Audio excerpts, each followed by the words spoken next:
Gosh, and it was so good what you were saying. All good. We can start wherever. Okay, so oh my gosh, it was so good. Now I've forgotten what you were saying. It's okay. All right, so you were We can come up with something better. It's all good. okay. So you were talking about the old school rappers of Flint. Oh And yeah, it yeah, was yeah, gritty and it was gangsta yeah. and Yeah. continue. Okay, yeah. Well, yes, rap in the early '90s in Flint was just real aggressive. You know, it was super street, and I don't want to take a bunch of credit, but I would say I was kind of one of the first that dove into expressing expressing expressing the hood or poverty, but looking at it from the perspective of I'm the watcher and not the doer. Like, you know what I'm saying? So it was kind of rough at times because, I was going into, like I said, I went to SJV and I went to Power. So I was going into these hood clubs with my collared shirt on, you know what I'm saying? And they looking at me like, yo, he better be saying something because he coming up in here. He must got some, you know what I'm saying? He must got some nerve. He coming in here like this. But it was just I had to coming up. I had to really just go against the grain because it seemed like all people wanted to hear at the time was shoot 'em up and selling dope and all of that. But that wasn't what I was about. And my mother always told me, you know what I'm saying, if you're gonna have people's attention, and if you're gonna do music, make sure you always be yourself and make sure you talk some sense into people while you have their attention. So that was always my thing. That I grew up in the hood and all of that, you know what I'm saying? But I also had seen different things and I didn't want to become a part of the problem. I didn't want to become somebody that was encouraging a certain way of life that was getting people locked up and, being responsible for people going out and committing murders. I didn't want to be a part of that. So I made a conscious decision within myself that I can talk about these things, but I'm going to talk about I'm going to talk about the end results of living a certain life, or I'm going to try to speak life into people instead of speaking death into people. Are there common themes then to your messages? Say that again. It went out. Oh, are there common themes to your messages, certain topics that you revisit? Absolutely. I would say the common theme of Jon Connor's music, of my music, would be don't let your surroundings don't let your surroundings make you who you are. You know what I'm saying? Don't become a product of your environment. Like, you don't have to be. It's like we all got a chance. Believe in yourself. You know what I'm saying? Have faith and stay strong in God. Have faith and stay strong and belief in yourself. Like, you know what I'm saying? And just don't let other people's opinions and don't let what you're surrounded by dictate what you become in life. Like, you set that. You set those standards for yourself. So I think that would be the common theme is love yourself, love each other. You know what I'm saying? Leave this world a better place than what you found it would be the common themes in my music. So I've got to ask, when did John Freeman become Jon Connor? Okay. Funny thing about that too is my birth name is actually pronounced Jan. So is yeah. So the funny thing about that is all through school when substitute teachers would call me John, like the whole class would, it's Jan, like I'm saying. But Jan Freeman became Jon Connor at 18. I'm a movie nerd. I love movies just as much as I love music, and I was watching the Terminator movies back to back at that time.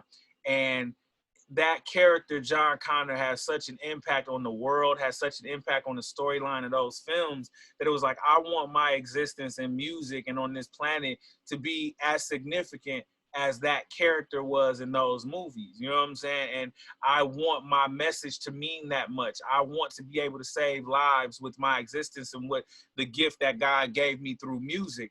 And that's how I looked at it. So for whatever reason, it hit me that day to change my MC name from what it was, which was Do So, to Jon Connor. And from that point on, I just was rocking with it ever since. How long will you do so? And I was Do So from birth, because Deuce was my nickname because my father's name is Jan Kevin Freeman Sr. So I was the second, so I was Deuce. So this the fellas would call me Deuso and girls would call me Deucey. So I was always Deuce in some kind of way. So yep, Deucey, Deuso, Deuce, like that was me. So but at 18 years old, I just wanted to have a name separate from that, that, you know, I could build on its own. And like I said, just to be reflected from that character, I want my presence and my existence to mean that much. So now let's switch the focus a little bit, and I want to talk about flow. What do you think of when you hear that term? Um, when I hear the term flow, it makes me think of just all the many different ways that an MC can perform on a beat. You know, so many different ways to flow. You know, each individual person has their own flow, and I think that it's a, you know, it's a representation of, you know, just man, just how that person views the craft. So when I hear the word flow, it makes me think of just how many types of flows there are, and how it your flow defines who you are as a person. If you a silly person, you know what I'm saying, you know this cats might have more lazy type flow. You know, if a person, you know, your flow is a reflection of what your flow is a reflection of whatever your intention is with rap, I would say. So, in terms of the music making process, when do you think of flow? Um, when do I think of flow? Say that again. Ask me the question again. So, when you in the music making process, when do you think of flow? The I guess the inflection of your voice, or the portrayal of your voice. Mhm. You said, when do I think of it in the process? Oh, well, okay. For me as a producer, I think of flow after the music is complete. And even sometimes while I'm in the mix of making the beat, there are flows going through my head. Like I might be directing whoever I have on the keys at that moment. Like they might be playing something and then there's a flow going through my head.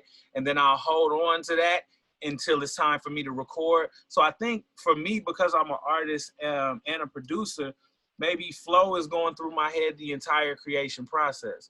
You know, maybe from the time I even start, I would say, yeah, the more I think about it, because as I'm thinking of the rhythms of the actual drums and the instrumentation, I'm also at the same time thinking, ooh, I could do this, or I could rhyme like that, or this might sound cool if I did this with my voice. So I would guess like I'll scratch that beginning of what I was saying, like after the beat is done. I think that for me, the more I think about it, I'm always thinking of the flow throughout the entire process of creating the music. So, would you say that the flow comes to you like innately, or is it inspired by the collaboration, or how does that happen? If you can, if you can describe it. Yeah, I think it's different based on every record. It's different. You know, for me, the flow comes different every time. Sometimes my flow is inspired by the music. Sometimes I might already have melodies or something in my head, and then I'll base the music around the flow. Um, so it all is based on that day or that particular record because it's different every time. Okay, so could you give me an example from one of your own songs where you really like the flow? Um,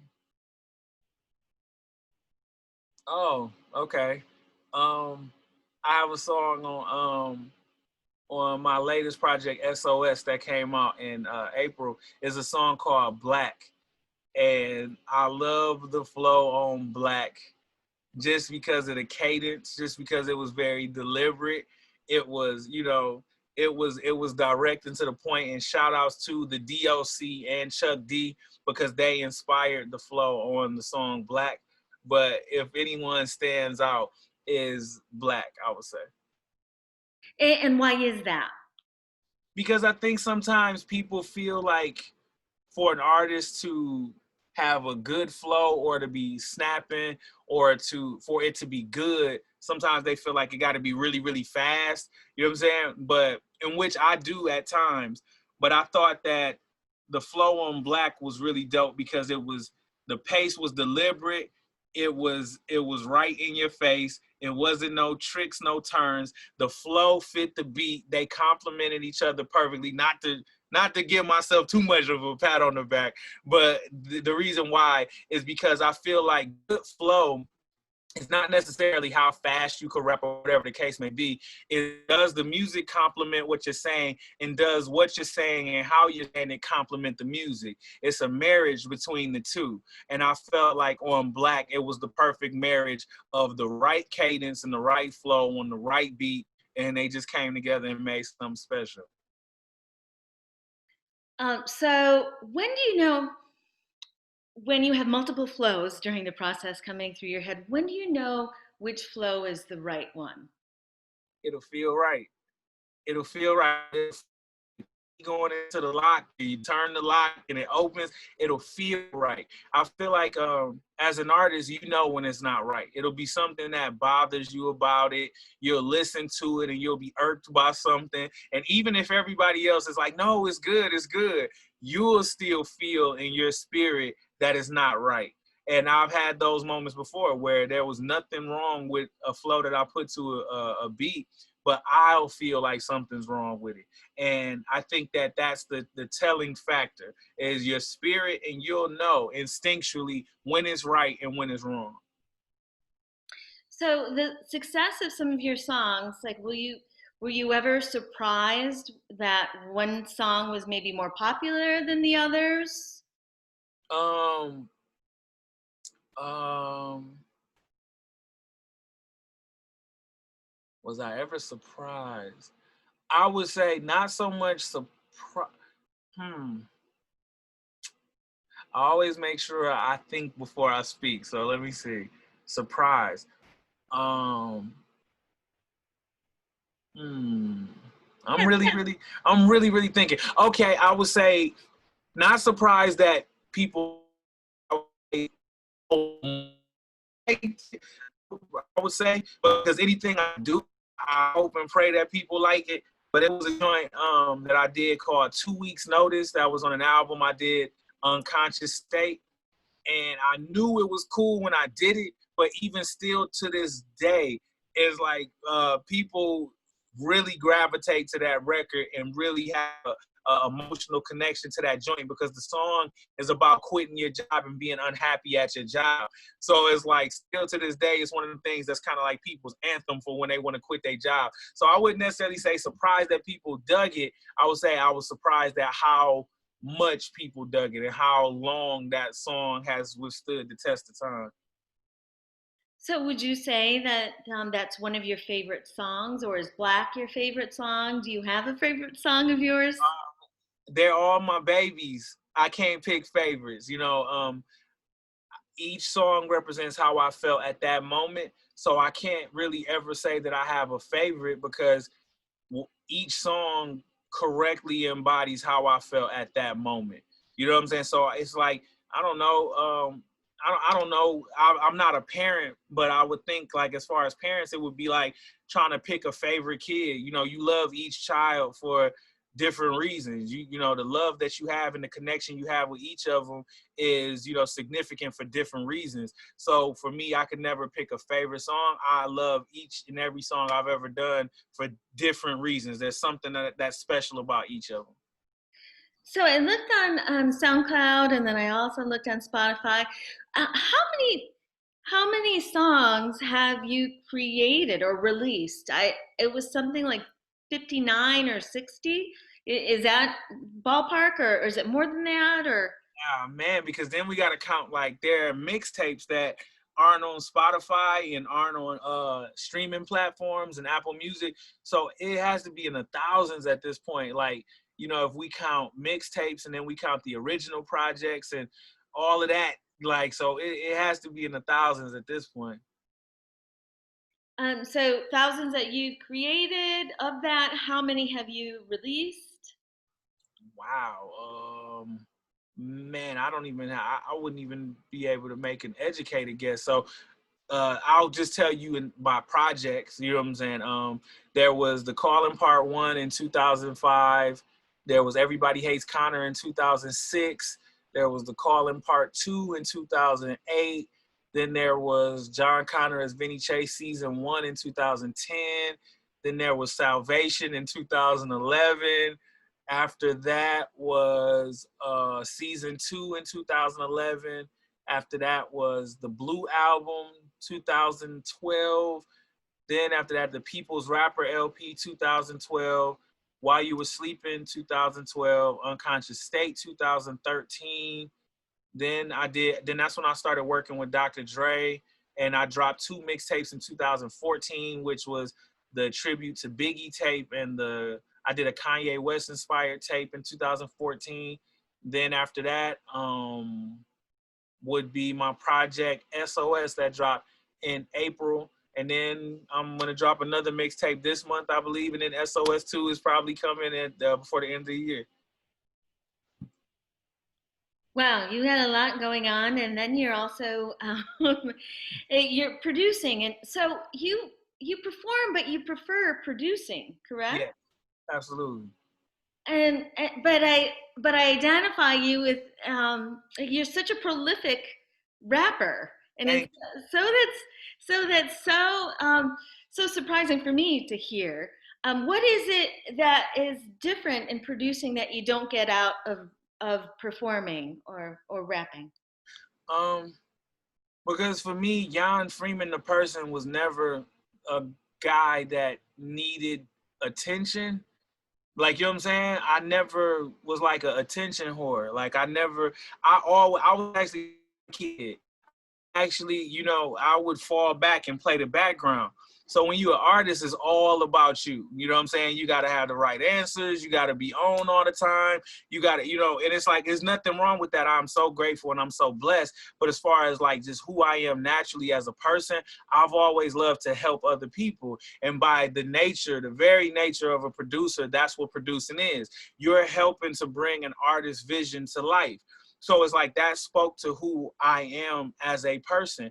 I love to help people. I love to create for an artist to give me an idea, and then I go and I create music that embodies their idea, and to see the happiness and the smile on their face when they hear the music. And then when they create this song and they perform it in front of people, I get a chance to watch, you know what I'm saying? Like, my contributions to this person's dream manifest in real time. Like when you're watching the people react to them, and then they're reacting to the people, and you can remember when they were just telling you this little seed of an idea. That is such a, like, we are all, as human beings, we're all creators. So it's like we all in this thing to help each other. We're all in this thing to help each other keep creating for the greater good. The producer artist relationship to me is that to a T.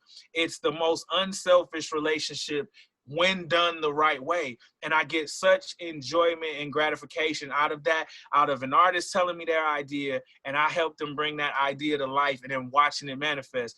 I'm not a selfish person. So for me, getting all this attention for writing raps and shit, like, I'm sorry, and writing raps and stuff, it's like, I don't, I love it and I appreciate it, but that's not what drives me. Helping people is what drives me. So, how many artists have you worked with?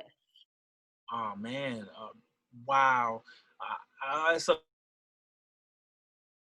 I've worked with a lot of artists. Man, um, that's a lot. Like, I don't know if I don't know if it's a lot. I've worked with a lot of artists. I mean, from up and coming artists, like I said, shouts to my young artists, Ace Banner, and just the younger kids in Flint, even up to legends like Dr. Dre, Snoop Dogg, um, DJ Paul, the 3 6 Mafia, Kelly Price. Like, I've worked with so many, and just have been so blessed to work with so many artists. Like, it's too many to name. So, you have worked with Snoop and Dr. Dre, and what do you think is that secret sauce that makes them successful? What would you like? What are the tips you give to your younger artists to get to that legendary status? I would say patience. patience, and enjoying the process.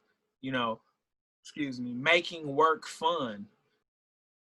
I think that's something that I learned from. I always was like that, but I got confirmation when I worked with Dre. Was it should always be fun. This thing that we do, creating music and just creating anything, any type of art, you should always make it fun and enjoy the process. Throw your clock away. Don't rush it. If you are good to the craft will be good to you in return. If you treat it like it's nothing, it's gonna treat you like you nothing. But if you put your all into what you do, if you truly have an appreciation for the art form, because no matter what you do, whether it's hip hop, whether it's pop, R&B, rock, whatever it is, this is a craft, it's an art form. And when you put your all into the music, people can hear that, they can sense that, they can feel that through what's coming out of the speakers. And when you don't put your all into it, people can hear that as well. So what people are actually responding to is your effort through how good you wanted to make it sound, through how much time and effort you put into that. And that's what people are really hearing. So that's what I would say, to the younger artists is dedicate yourself to giving your all when it comes to the craft. And that's what the people will respond to. And you'll build a fan base of people that will always expect that level of excellence from you, and they'll appreciate you for it. So it's hard work ethic and it's passion. So it sounds like you work with a lot of young people, and I certainly work with young people too. Yes. Are there other qualities that you see in a artist that I don't know if you're that you can tell like they're going to make it? Yeah. I think that the it factor is very clear in younger artists. I think that people that have inviting personalities, I think you got to have your spirit has to resonate with people, because a good personality will open doors for you that your talent won't. You know what I'm saying? You could be the most talented person in the world, but if you a jerk, nobody gonna want to work with you. So it's like that is very fundamental principles to what the it factor is. If you're a good person and you're willing to learn, you know what I'm saying? If you're willing to listen to the people that came before you know what I'm saying? I think that those are the qualities. Being passionate about what you do, being a good person, knowing when to lead and knowing when to follow, you know what I'm saying? And knowing when to zip your lips and listen, and you know what I'm saying, just soak up and absorb information so that one day you can become the OG, or you can become the big homie that teaches the next young artist. So those are some qualities and characteristics. So my last question is, and thank you so much for giving me Oh no, I truly time. appreciate you. This is awesome. Oh, thank you. Is when do you know when a song is done? Oh man, that's so funny because as we're finishing my artist Ace's album, he's starting to understand. I always tell him, just just because a song is finished don't mean it's done, and Oh, that's what I always that's what I always tell him. I think you know it's done when you've exhausted every possibility to get your point across to whatever emotion you were trying to convey through the song. So when you listen to the music over and over, you're gonna constantly have ideas of, ooh, we can add this, ooh, we can add that. There'll come a time where it's like you'll feel like you won't have those feelings anymore. You'll just listen to it and feel accomplished. But if you're still listening to the song and you're like, ooh, I should have added that, or I could have done this, or I could have done that, then it's not done. So what I normally like to do is I'll take a song and I'll listen to it for like a week or a couple weeks, and then I'll revisit it, and then I'll see if there's something that I can add to it that I wasn't thinking about before. so you just you think the heck out of something, and then you let it rest, right? Absolutely. Yeah, I actually have another question. Do you Absolutely. Yeah, you still perform though, right? Absolutely. When this quarantine stuff is over, I'm back on the road. Oh my gosh, where are you going?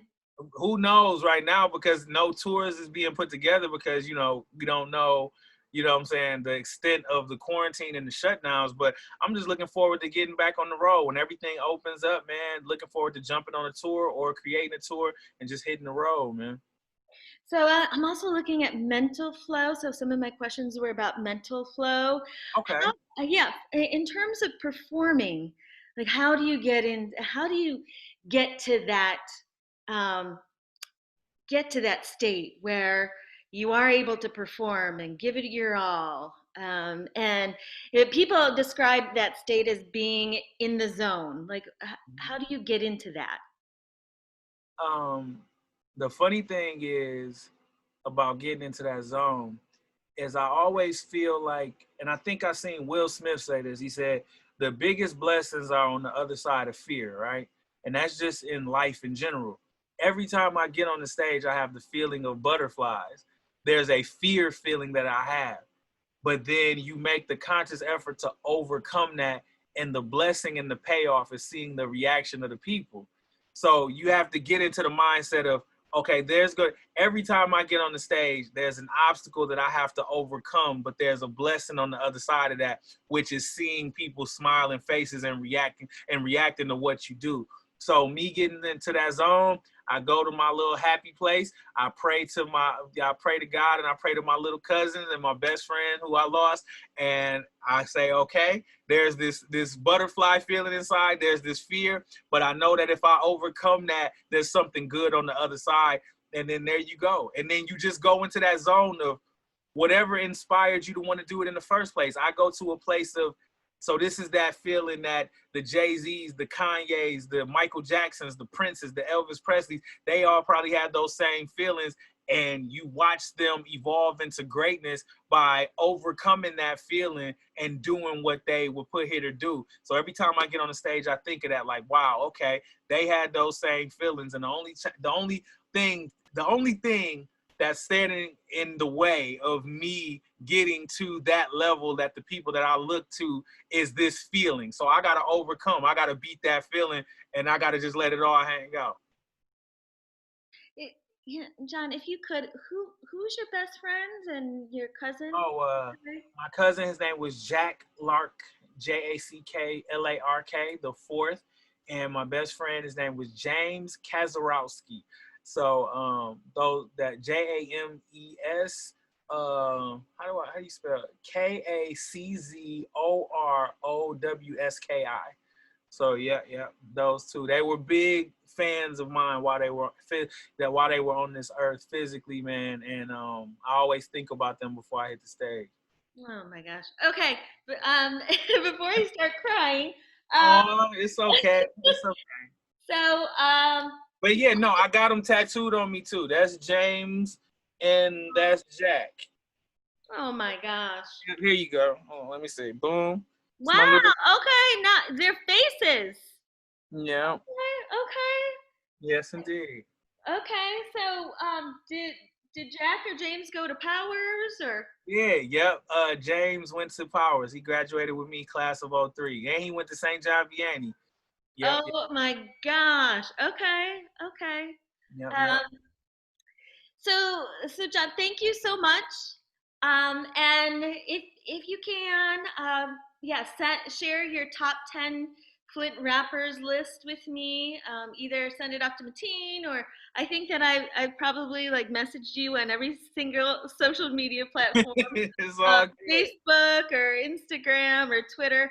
Um, but you gave me a really good list of Flint rappers, so that's cool too. If you, because I know that you're so busy.